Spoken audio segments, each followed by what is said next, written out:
so that the line is to procure my fall, and by the doom of death, and woes at all. Merchants of Syracuse, plead no more. I'm not partial to infringe our laws. Thus a solemn sin has been decreed, both by Syracusians and ourselves, to admit no traffic to our adverse towns. Nay more, if any born at Ephesus be seen at Syracusan martin fairs, again if any Syracusan born be seen at the Bay of Ephesus, he dies. Yet this Unless 1,000 marks be levied to quit the penalty and ransom him. Thy substance cannot amount unto 100 marks. Therefore, thou art adjudged to the death. Yet this might comfort when your words are done. My woes end likewise with the evening sun.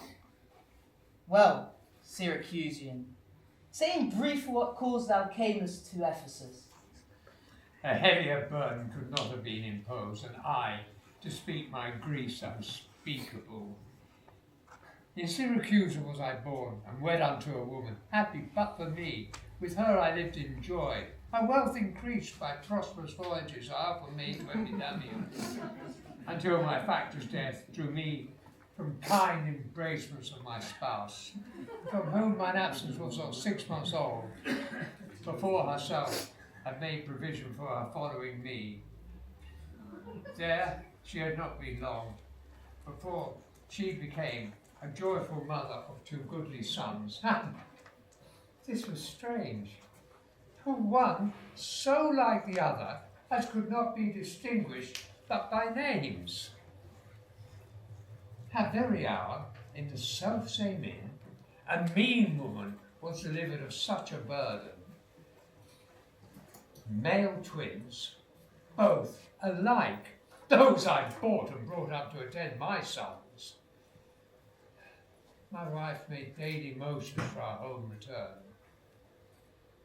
Unwilling I agreed. Alas, too soon we came aboard. A league from Epidamium had we sailed before the always wind-obeying deep gave any tragic instance of our harm. Yet the incessant weepings of my wife and piteous plainings of the pretty maid, the sailors sought for safety by our boat and left the ship to us. My wife, more careful of the latter board, fastened him to a small spare mast, and unto him one of the other twins were bound, whilst I had been like heedful of the other. The children thus disposed, my wife and I fastened ourselves at either end the mast, thus floating straight towards Corinth, as we thought. At length the sun dispersed those vapours that offended us, and we spied 2 ships from afar, from Corinth that, from Epidaurus. But ere they came, I said, let me say no more. Nay, forward, old man, do not break off so, for we may pity though not pardon thee. Oh, had the gods done so. For we were encountered by a mighty rock. Our helpful ship was splitted in the midst. So, fortune has left to both of us alike. Her part, poor soul, was carried with more speed before the wind, and in our sight those 3 were taken up by fishermen of Corinth, as we thought. At length, another ship had seized on us, and gave health and welcome to their shipwrecked guests. Thus have you heard me, severed from my bliss, that by procrastinations was my life prolonged, to tell sad stories of my own mishaps. And for the sake of them thou sorest for, do me a favour and dilate it full. What hath befallen of them and thee till now? My youngest son, at 18 years, became inquisitive after his brother and importuned me. That his attendant so reft of his brother and retained his name. I hazarded the loss of whom I loved, 5 summers have I spent in farthest Greece, roaming clean through the bounds of Asia, and coasting homewards came to Ephesus. And here must end the story of my life. Hapless Aegean, whom the fates have marked to bear the extremity of dire mishap. Now, trust me, were it not against our laws, against my crown, my oath, my dignity, my soul should sue as advocate for thee. Though thou art adjudged to the death, and past sentence may not be recalled, yet will I favour thee in what I can. Therefore, merchant, I'll limit thee this day to seek thy life by beneficial help. Try all the friends thou hast in Ephesus, beg thou or borrow, to make up the sum and live. If not, then thou art doomed to die. Jailer, take him to thy custody. Hopeless and helpless as Aegean went to procrastinate his lifeless end. Yet once again proclaim it publicly. If any friend pay the sum for him, he shall not die. So much we tender him. Justice, most sacred Duke, against the abbots. She's a virtuous and reverend lady. It cannot be she has done thee wrong. May it please your grace. Antipholus, my husband, who I made lord of me, this ill day, the most outrageous fit of madness took him, with him his bondman, doing displeasure to the citizens, by bearing rings and jewels and anything his rage did like, rushing in their houses, until we get him bound and sent him home. And anon, I would not by what strong escape, he broke from those that had a guard of him, and with naked sword and with his man attendant than himself, chased us away, met us again, and until raising up more help, we came again to bind them, and then they fled into this abbey.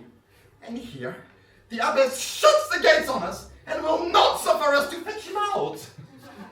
Therefore, with thy command, most gracious Duke, let him be brought forth, and borne hence for help. Long since thou husband served me in my wars, and I to thee engaged the prince's word, when thou didst make him master of thy bed to do him all the grace and good I could. Go, some of you, knock at the abbey gate and bid the lady abbess come to me. I will determine this before I stir. Mistress! Mistress! Strip and save yourself! My master and his men have both broke loose and bound the doctor, whose beard they have singed off with brands of fire. My master preaches patience to him, and the while his men with scissors nicks him like a fool. And unless you send some present help between them, they will kill the conjurer. Peace, fool! Thy master and his man are here, and that is false that dost report to us. Mistress, upon my life I tell you true, I have not breathed almost since I did see it. He cries for you and vows to scorch your face and to disfigure you.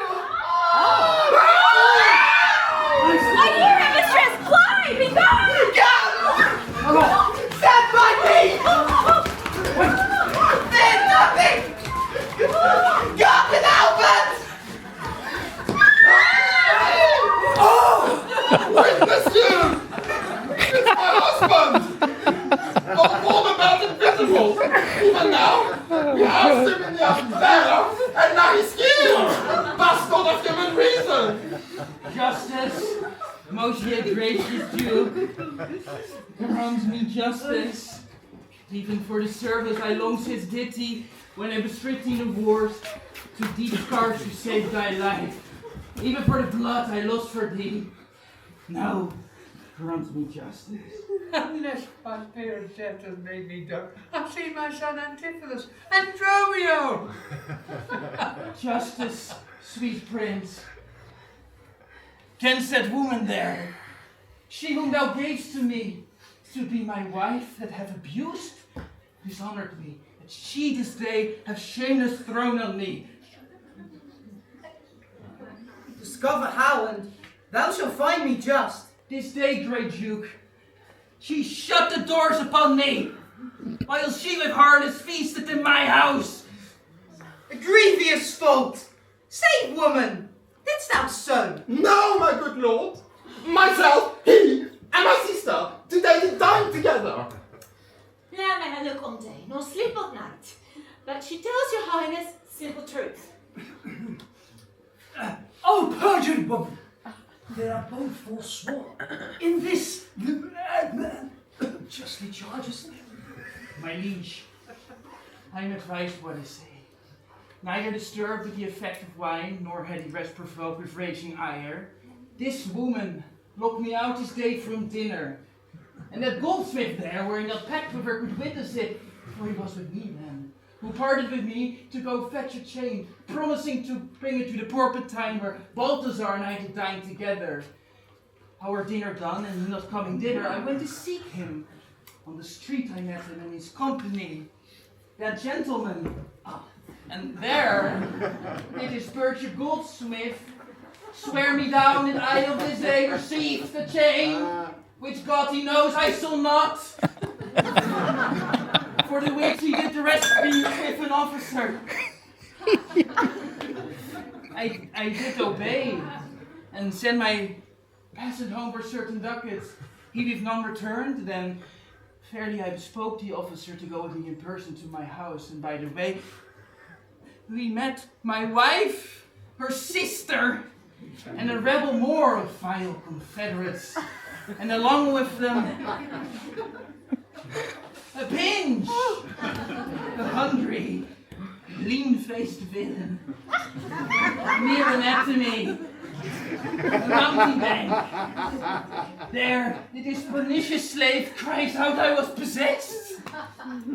Then altogether they fell upon me, bound me, bore me thence, and in the dark and dankish vault there left me and my men both bound together till knowing with my teeth my bonds in sunder, I gained my freedom. Immediately ran hither to your grace, whom I beseech to give me ample satisfaction for these deep shames and great indignity. My lord, in truth, thus far, I witnessed him that he dined not at home. What was locked out? That is such a chain of thee, or no? He had, my lord, and when he ran in here, these people saw the chain about his neck. Besides, I will be sworn these ears of mine heard you confess about the chain you had of him after you first were sword on the mart. Thereupon I drew my sword on you, and you fled into this abbey here, by which I think you come by miracle. Never came within these abbey walls, nor didst thou draw thy sword upon me. I never saw a chain! So help me heaven, and it is false you burden me withal. I think you've all drunk of Circe's cup. If here you housed him, here he would have been.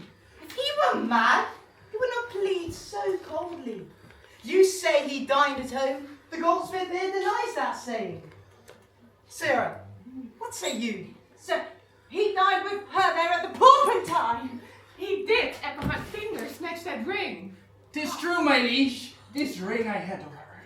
Saw thou him enter at the abbey here? As sure, my liege, as I do see your grace. Why, 'tis strange. Go, call the abbess hither.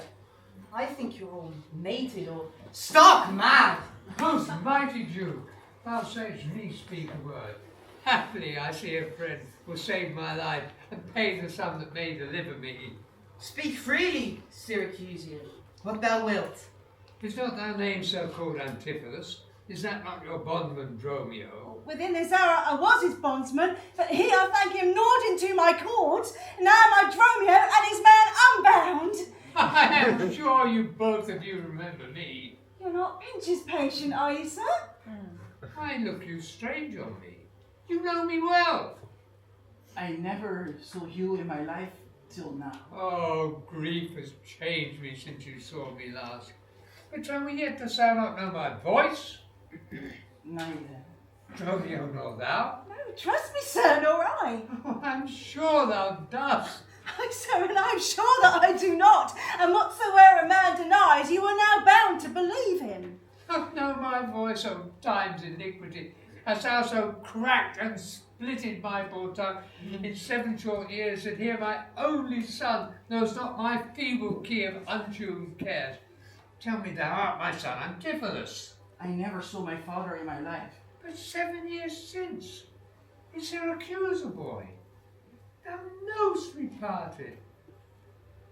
But perhaps, my son, thou shames to acknowledge me in misery. The Duke? And all that know me can witness with me that it's not so. I never saw Syracuse in my life. I tell thee, Syracusian, 20 years have I been patron to Antipholus, in which time he ne'er saw Syracusa.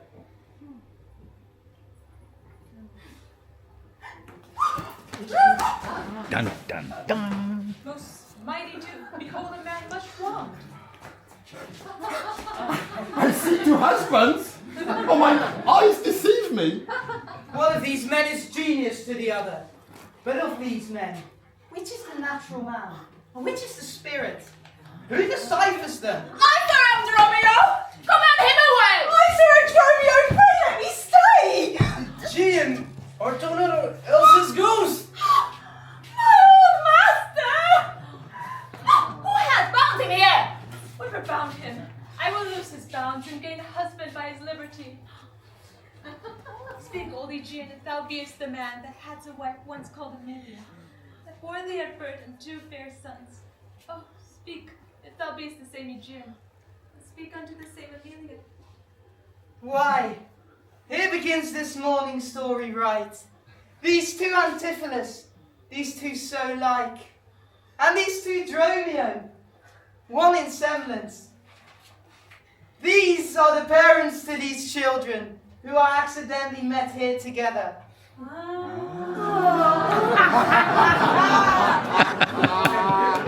I dream not.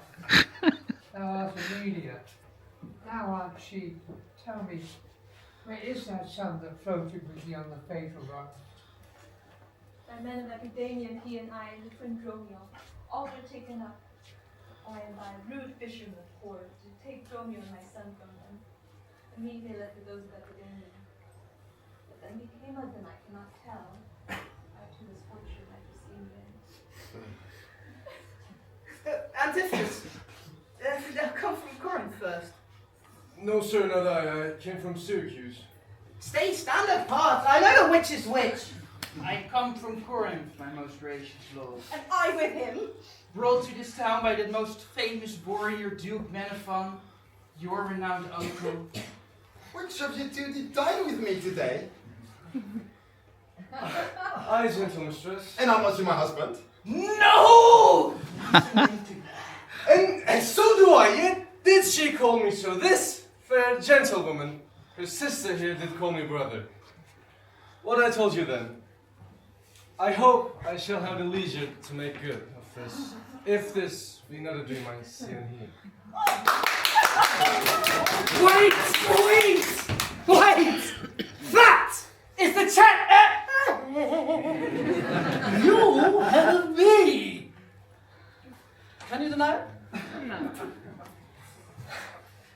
I think you be, sir! I deny not! And you, sir, for this chain arrested me! I think I did. I deny not. I sent you money, sir, to be your bail. By Dromio. Here! But I think you brought it not. None by me. This purse of ducats I received from you, and Dromio, my men, did bring them me. I see. I was taking for him, and he for me, and thereupon all these errors arose. These ducats I pawned for my father here. It shall not need. Thy father has his life. Sir, I must have the diamonds from you. There. Take it, and much thanks for my good cheer.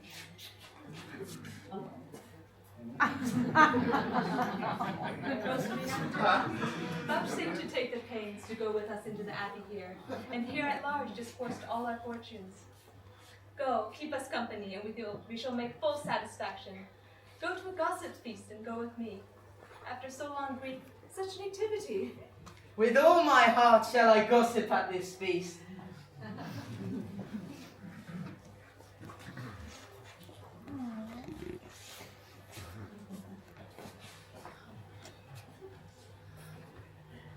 Master, shall I fetch your stuff from the shipboard?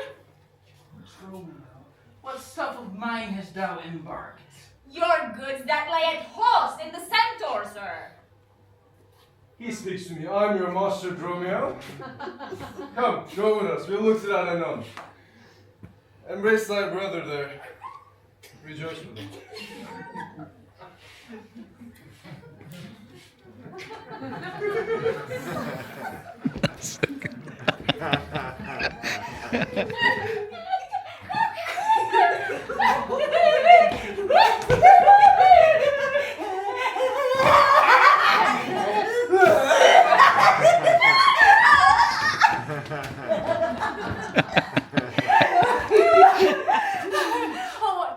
There's a fat friend at your master's house that kitchened me for you today at dinner. She now shall be my sister and not my wife. Whew. Methinks you are my glass and not my brother. Well, I can see by you I am a sweet face too. Shall we walk in to see their gossiping? Not I, sir. You are my elder. Oh, now there's a question. How shall we try it? Would your gods for the signor. But till then, lead thou first. Nathan thus. We came into the world like brother and brother. Now let's go hand in hand, not one before the other.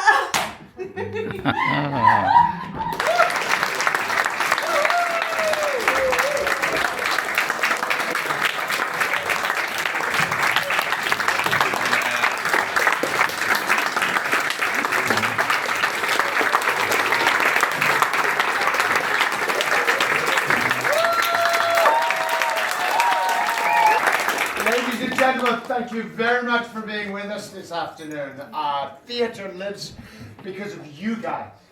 You in the audience looking at us up here doing this rather silly thing that we did. Thank you very much for being here. Keep theatre alive. We have another, the next outing we have will be The Two Gentlemen of Verona. That's taking place at the end of October. So if you enjoyed yourselves tonight, please tell your friends. If you didn't, tell your enemies. And I'd like a round of applause once again. That's the end of the... Well done.